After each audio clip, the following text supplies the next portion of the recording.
A veces nosotros cuando miramos el pasado, cuando miramos nuestro pasado, tendemos muchas veces a fijarnos más en lo que ha ido mal, en lo que no funcionó, en lo que no salió. Y me gustaría transmitir algo que es una experiencia personal. Lo nuevo puede surgir de lo aparentemente viejo, con nuevas combinaciones, con nuevas formas de ligar elementos que parece que no tienen una relación. Eso es lo que vamos a ver hoy. El tema de las creencias es un tema absolutamente profundo y potente. Y cuando hablo de creencias no hablo sencillamente de ideas, de cosas que se me pasan por la cabeza y que mañana se van. Hablo de cosas que vivo como certezas a nivel inconsciente. No me las cuestiono. Son así. ¿Para qué voy a darle vueltas a algo que es así? ¿Qué ocurriría si esto no fuera exactamente así? ¿Qué pasaría si aquello que nosotros queremos afecta a aquello que nosotros creamos? ¿Qué pasa o qué pasaría si yo pienso, tengo la certeza, la creencia profunda de que no puedo?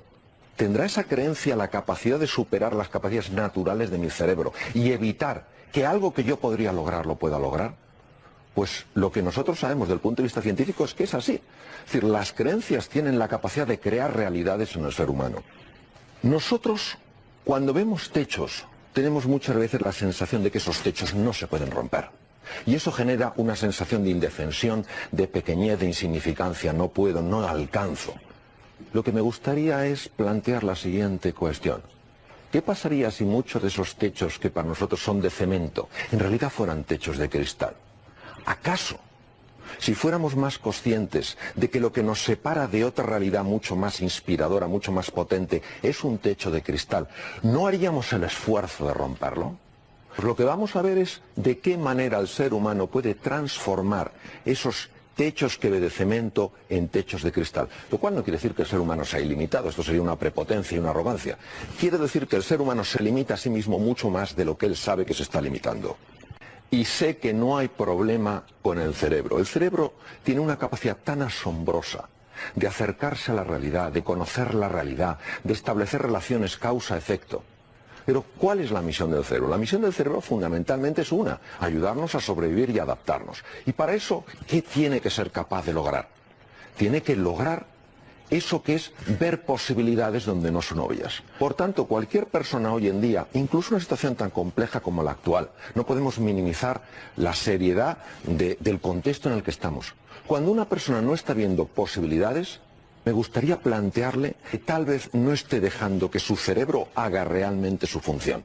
Los seres humanos, a través de la mente, podemos generar procesos que evitan que el cerebro funcione al nivel de sus verdaderas posibilidades. ¿Qué pasa? Que mientras yo no cambie mi capacidad de observar, mientras yo no sea un observador diferente de la realidad, mientras yo no mire de otra manera, ¿cómo voy a ver una realidad diferente? Es decir, la invitación para todos nosotros es la de convertirnos en distintos, en diferentes observadores de la realidad. No en convertirnos en una persona distinta a quienes somos, sino ser mucho más quienes somos. Y desde este ser real, observar.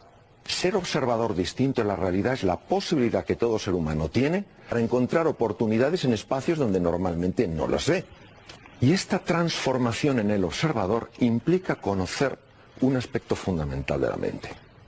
Perry se dio cuenta de que tenemos dos mentes diferentes. En principio, idealmente, tendrían que colaborar juntas para ayudarnos a ver esas posibilidades que nos permiten adaptarnos a un mundo nuevo. ¿Y si por algunas razones esas dos mentes, lejos de colaborar, muchas veces combatieran en un plano oculto del que yo no me estoy dando cuenta? Los seres humanos no somos conscientes de lo contradictorios que somos con nosotros mismos. Hay veces que yo quiero avanzar hacia un sitio y digo, si es que no puedo, si es que no puedo, si es que algo me lo impide. Y no me doy cuenta que soy yo mismo el que estoy limitando mi propio movimiento, porque no tengo esa perspectiva para darme cuenta de eso. La mente inconsciente es una mente oscura. Y cuando digo oscura no quiero decir mala ni perversa, quiero decir que trabaja por debajo de la conciencia. Nos interesa precisamente la mente inconsciente, porque es la que más afecta a la hora de aflorar recursos o mantenerlos cautivos y secuestrados. Dentro de la mente inconsciente hay que distinguir dos apartados bien diferentes. El primero es lo que se llama la mente repetitiva, generadora de automatismos. Sin embargo, hay una parte más profunda, emergente, intuitiva y transformadora del inconsciente. Y de esa es la que quiero hablar. Porque la primera, la de los automatismos, muchas veces lo que hace es anularnos. nos secuestra, nos paraliza y nos esclaviza. Pero la otra parte, si consiguiéramos conectar con ella, nos ayudaría porque tiene un potencial absolutamente excepcional. ¿Cómo funciona esta parte que nos ayuda? Funciona con un sistema en paralelo, porque está muy ligada al hemisferio derecho del cerebro. ¿Qué es un sistema en paralelo?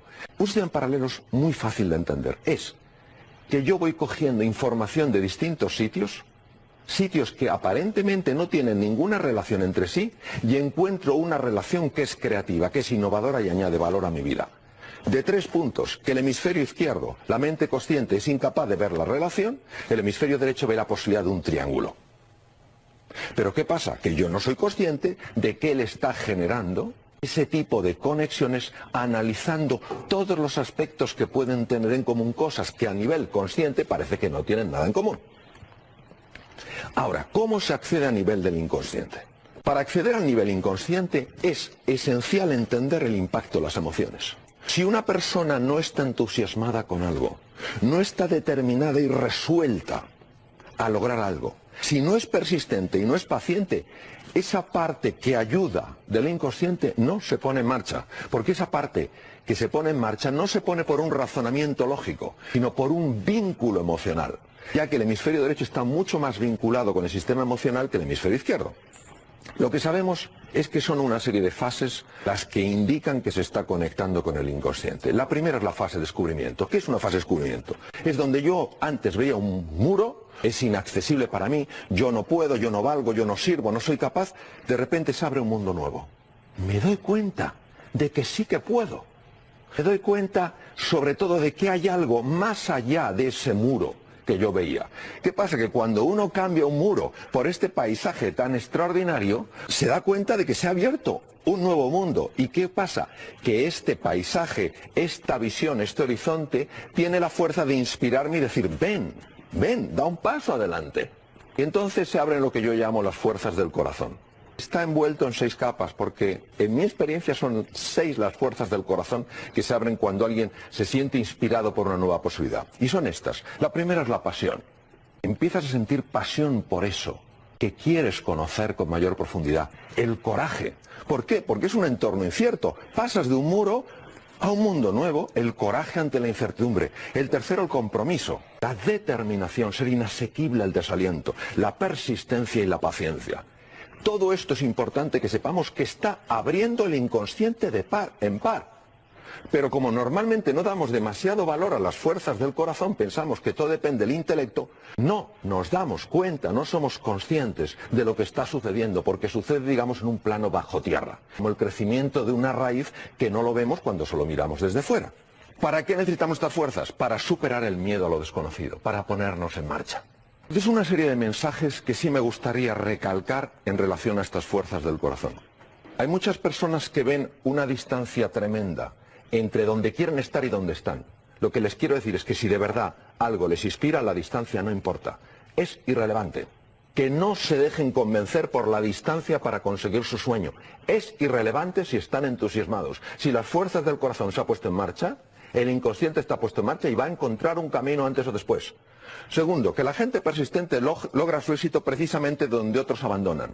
Lo que hoy nos parece normal nos olvidamos de que ayer era solo un sueño. Me gustaría que cada uno hiciéramos el ejercicio de ir hacia atrás un poco en nuestro pasado, en nuestra historia, para recordar cuántas veces fuimos capaces de superar cosas que nos parecían imposibles de superar. Ahora es cuando tenemos que traer esos recursos emocionales que están en el pasado y que los hemos olvidado. Traerlos delante para que sepamos que si pude, puedo y podré. Y que vas a triunfar no porque sepas que vas a triunfar, sino porque estás decidido a hacerlo. La tercera fase es la resolución. ¿Qué pasa cuando una persona tiene esa resolución? Pues que empieza a encontrar obstáculos. Una persona que no me ayuda, una persona que no me comprende, y empiezo a enfadarme con esas personas. Hagamos lo que hace un río. Un río en su camino hacia el mar no se enfada porque se encuentre con una piedra. Sencillamente la sortea. ¿Quién es el siguiente? Tú no me ayudas, ¿quién me puede ayudar? Tú no me das el recurso, ¿dónde puede estar? Es decir, ese concepto de río, llevemos la energía donde hay que llevarla, no donde no hay que llevarla, no a enfadarse, sino a buscar resultados. Y claro, el ser humano, por supuesto que tiene problemas con el miedo, pero los principales problemas los tiene con la ignorancia que no sabe quién es en realidad. ¿Cómo podemos pasar de ese paradigma del miedo, de esa lente del miedo donde nos sentimos asustados por las cosas, a una de confianza? Yo puedo, no quiere decir que lo pueda todo, pero desde luego algo puedo. Hermann Hesse, este escritor tan extraordinario, decía que para que surja lo que de verdad es posible, es preciso intentar una y otra vez, determinación, persistencia, paciencia, aquello que nos parece imposible. ¿Queremos saber cómo pasar del paradigma del miedo al de la confianza y cómo trascender nuestras aparentes limitaciones? 1. Comienza justo donde estés y con lo que tengas. Nunca vas a tener el día ideal. Nunca vas a tener la oportunidad única. Nunca vas a tener el chollo. El mejor momento para empezar es aquí y ahora. Con lo que tengas, con lo que puedas, con lo que encuentres. Ponte en marcha. Es la acción lo que marca la diferencia. En épocas donde lo que toca es esforzarse, no dejes de hacerlo. Es decir, hay épocas en las que lo que toca es divertirse. Claro que es más agradable, pero esta época lo que nos toca a todos es esforzarnos. 2 veces, 3 veces, 4 veces, 10 veces más que antes. Cuanto menos te asocies con cierto tipo de personas, más mejorará tu vida. Esto es un agujero negro, chupa la energía. Hay personas que no es que estén pasándolo mal, que eso es totalmente distinto, que estén en una situación... Hay personas que necesitan aspirar energía de los demás, son como agujeros negros. Mi sugerencia es mantenerse un poco alejados de ellos. Son seres tan válidos como los demás, pero siempre encontrarán razones para explicarnos por qué lo nuestro no va a funcionar. Sé valiente, aguanta y confía, poco a poco aprenderás y cada vez lo harás mejor. El inconsciente se va abriendo, vas aprendiendo sin darte cuenta, vas ganando competencia, vas ganando dominancia. Que seamos sembradores de ilusión, en un momento donde tanta gente siembra desesperanza. Lo que necesitamos es sembrar ilusión. Y además, tener cuidado.